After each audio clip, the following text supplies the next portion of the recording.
বন্ধুরা, এখন আমার আলু ভাজা হয়ে গেছে। আমি আজকে রান্না করছি শসার ঝোল। তারা কি ভেজে রেখেছি, আলু ভাজাটা বের করবো না। এর সঙ্গে দিয়েছি কাঁচা লঙ্কা একটা, দুটো তেজপাতা, এলাচ, লবঙ্গ সব দিয়ে দিচ্ছি।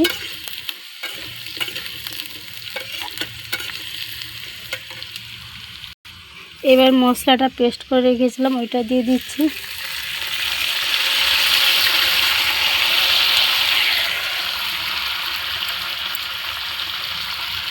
আদা রসুন পেস্ট আছে এগুলো দিয়ে দিচ্ছি।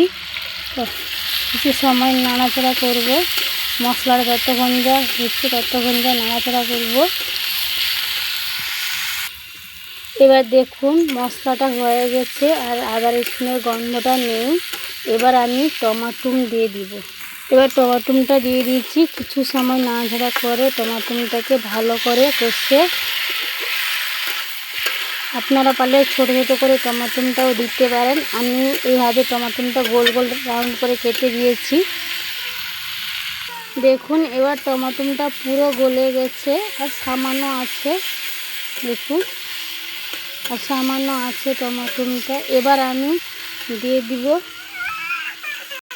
আমি দিয়ে দিব হলুদ গুঁড়ো আর জিরা গুঁড়ো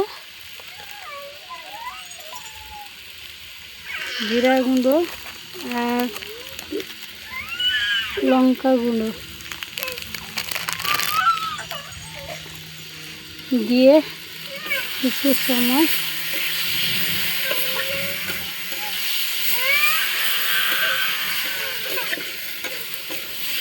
নাড়াচাড়া করব ভালো করে। এবার শসাটা ভেজে রেখেছিলাম ওইটা এবার দিয়ে দিব। দিয়ে কিছু সময় একটু ভালো করে নাড়াচাড়া। আমি বেশি করে শসাটা ভাজিনি, কেন জল লাগলে গলে যাবে, ওই জন্য আমি হালকা করে ভেজে নিয়েছি শসাটাকে। আপনারা পারলেও বেশি ভালো করে লালও করতে পারেন। আমি হালকা করে করেছি, কেন শসা তো নরম থাকে না জিনিসটা, জল লাগলে আরও গলে যাবে। দেখুন এইভাবে কত সুন্দর হয়েছে। এবার আমি কিছু সময় একে নাড়াচাড়া করে কষা হয়ে গেছে। এবার আমি একে অল্প পরিমাণে জল দিয়ে কষাভাবে বা শুকনোভাবে রাখবো, বা আপনারা ঝোল খেতে চাইলে বেশি করেও জল দিয়ে ঝোল রাখতে পারেন। এবার আমি জল দিচ্ছি।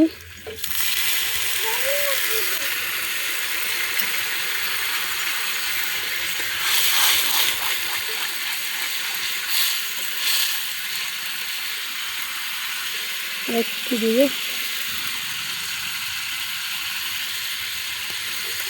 দেখুন কত সুন্দর, পুরো ব্যাটারটা কত সুন্দর হয়েছে।